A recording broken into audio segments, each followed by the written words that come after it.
I'm now on the Frisky Micro car stand with Malcolm Dudley.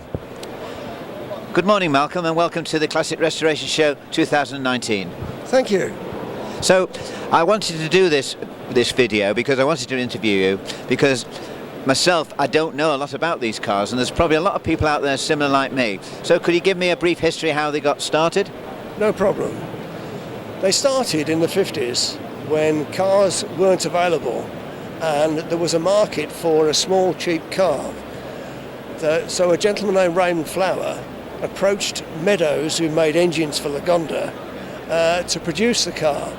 So they made a car first for the Geneva show, which was designed by Gino Michelotti, and it had gull-wing doors, and it proved a storm at the early Geneva show in '57.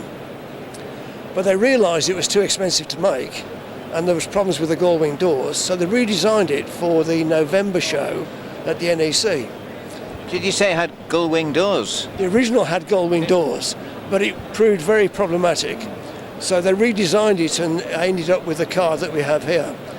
It started off as a soft-top four-wheel car with a little Villiers 325 twin, chain-driven, mid-engine car. And they made two for the motor show in '57, and they took 100 orders on the stand. On the stand? And they'd only made two cars. So then they realised, and the two cars on the stand were really luxury cars, really. There was a lot of bling on them. So they went away and they changed the design very slightly to make it cheaper. And within 4 or 5 months, they went into production. And they started selling them very good. A lot of the 100 orders backed away because they couldn't wait that long.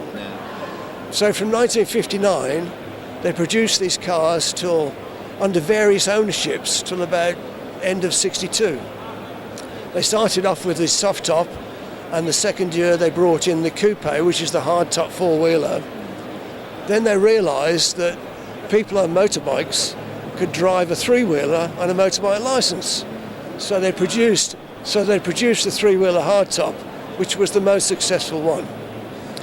And that had a single-cylinder Villiers engine in it. Yeah. Right. Now, you said something about this to me, about cars similar to this. It entered... Yes, one of the cars I own is one of the Red 2 prototypes, which was entered in... Well, he did the Monte Carlo run in January '58, and he did it in 23 hours, non-stop, without any... They just stopped for the toilet and to fill the car. And I have photographs of it out on the run and outside the casino in Monte Carlo. So, the car's on the stand now. Can you say something briefly about each one? Certainly. The four-wheel soft-top Sport is the '59 car, the blue one. And I found it in a rotten state, and they had to make all the parts to put it back into the...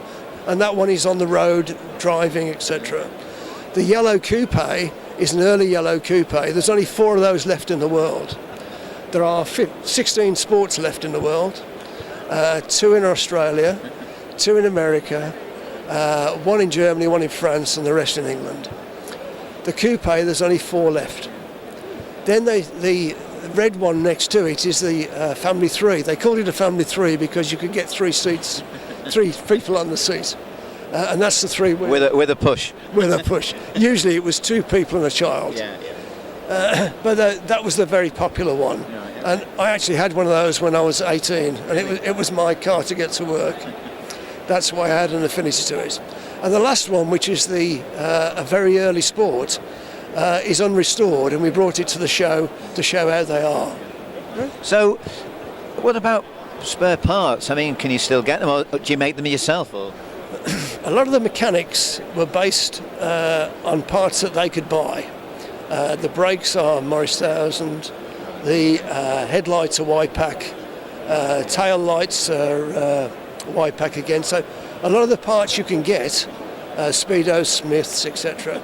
But the seats, hood frames, hood, you have to make them themselves. And I made hoods for the blue one, the red one. So how many have you got now altogether? I've got 2 sports, yes. Are they, one of them's both of them on the road? Or? Yes, both of them on the road. I've got the Monte Carlo Sport and the Blue Sport. So, is there any chance in the future you might start building them again, or? No. No. I'm in my 70s now, and I've always been involved in microcars, and I've had loads of microcars over my life. But I sold them when I retired, and then realised that I missed them, and the 2 Friskies came up, so I rebuilt them.